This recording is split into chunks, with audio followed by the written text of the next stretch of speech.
مين فينا ما بتحبش تكون جذابة؟ مين فينا ما بتحبش تكون اتراكتيف كده ولما تدخل مكان تخطف كل الانظار؟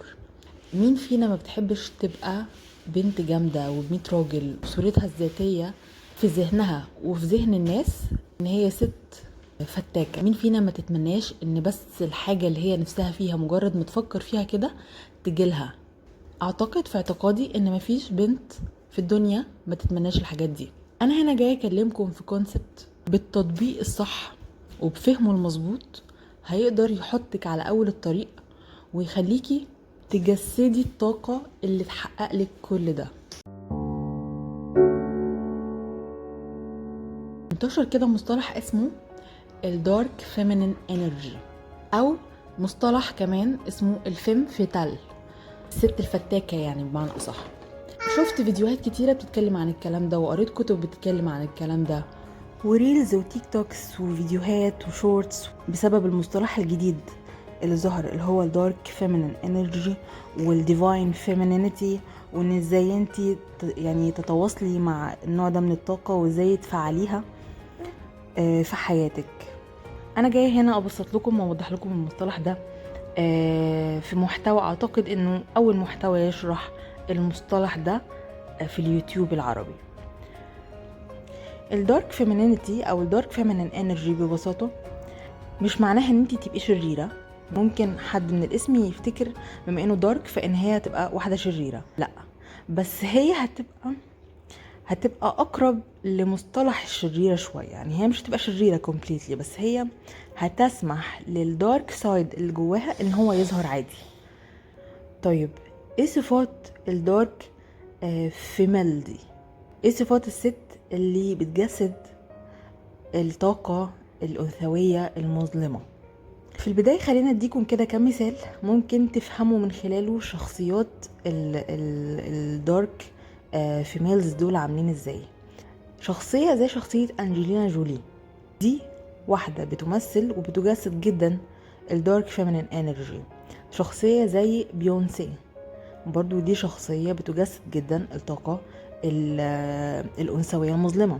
كل دول ستات بيجسدوا الطاقة اللي هي الدارك فيمينين انرجي. طيب ايه صفات الست اللي بتتميز بان هي عندها دارك فيمينين انرجي؟ اول حاجة الست دي عندها تصالح مع نفسها لا نهائي، يعني endless. عندها تصالح مع نفسها بطريقة غريبة، بطريقة تخليها ما يبقاش عندها مشكلة ان هي تبين الجانب المظلم فيها. يعني معظم الناس او كل الناس تقريبا بيحاولوا يخبوا الجانب المظلم فيهم ويبانوا احسن حاجة قدام الناس وان هم ناس بيرفكت وجميلين ومنجزين وناجحين وكل حاجة.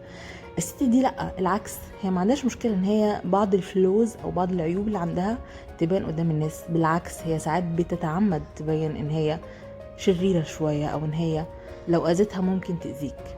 هي ممكن تبين الجانب الوايلد ده خلينا نقول او الجانب الدارك شويه ده. فده حاجه بتخلي الناس مستغربه انه هي يعني ازاي عندها الجرأة والشجاعه ان هي تبين الحاجه دي وبتخلي الناس تتعلق بيها.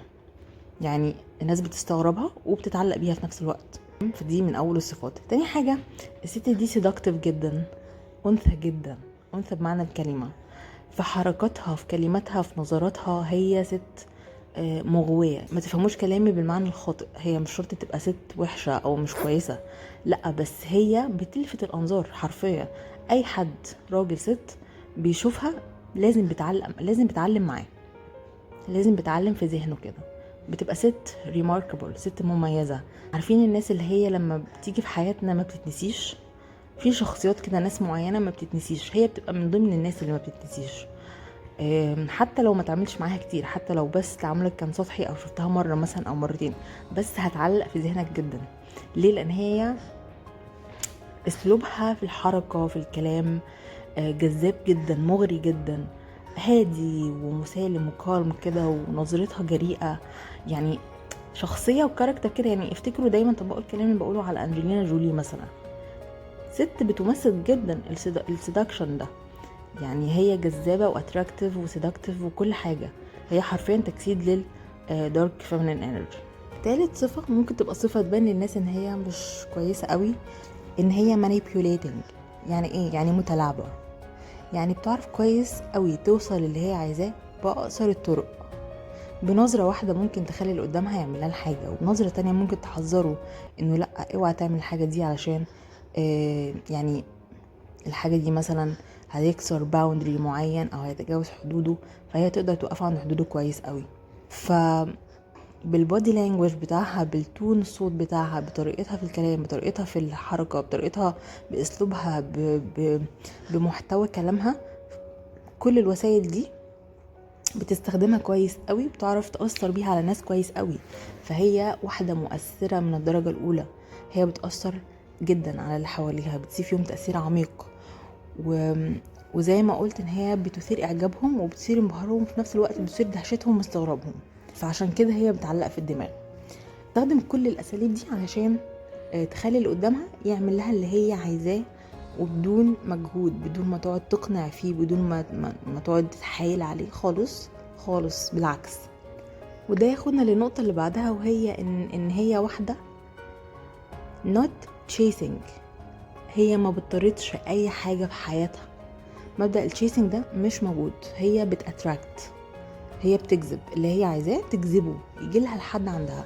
بس هي ما بتجريش ورا حاجة، ما بتجريش ورا شخص، ما بتجريش ورا راجل، ما بتجريش ورا وظيفة، ما بتجريش ورا اي حاجة.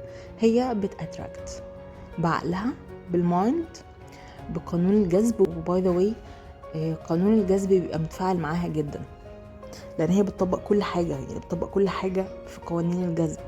الفكرة في دماغها، الشعور بتحس بيه، الجويفول يعني بتبقى مستمتعة، وبتبقى ابسط واتفه الحاجات اللي بتعملها بتكون مستمتعة بيه. فبتعيش في مشاعر كويسة اوريدي بتأهلها ان هي تجذب اللي هي عايزاه. كل ما بتجذب حاجة كل ما ثقتها في نفسها بتزيد، وكل ما القوة بتاعتها، يعني هي بتشوف نفسها قوية وعندها كده وباورفول، وتقدر تجيب اي حاجة لحد عندها، فثقتها بتزيد اكتر، فجذبها بيزيد اكتر، وهكذا. فهي ست not chasing at all، هي ست بتجذب اللي هي نفسها فيه وبتحلم بيه. نقطة كمان ان هي بالنسبة لشكلها ولبسها كده، يعني في الترند اللي طالع على التيك توك والحاجات اللي انا شفتها، يعني معظم الصور والحاجات بتجسد الشخصية دي على انها شخصية شعرها طويل ناعم، تلبس مثلا فستان اسود مجسم مثلا على جسمها وطويل، مع مثلا نيل بولش احمر، روج احمر، رموش طويلة، وعين اللي هي الكات اي المسحوبة، نظرة كده، نظرة الناعسة اللي هي تغميضة نص العين دي.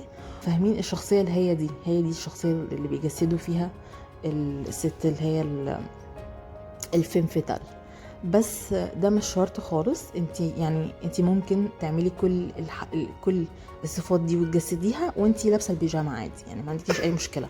اللبس بيساعد والمظهر بيساعد ان انت نفسيا تحسي ان انت دخلتي في الشخصيه دي، بس هو مش شرط اساسي خالص. دي كده معظم الصفات اللي بتمثل الست الفيم فتال، او الست الفتاكه، او الست الدارك، اللي عندها دارك فيمينين انرجي.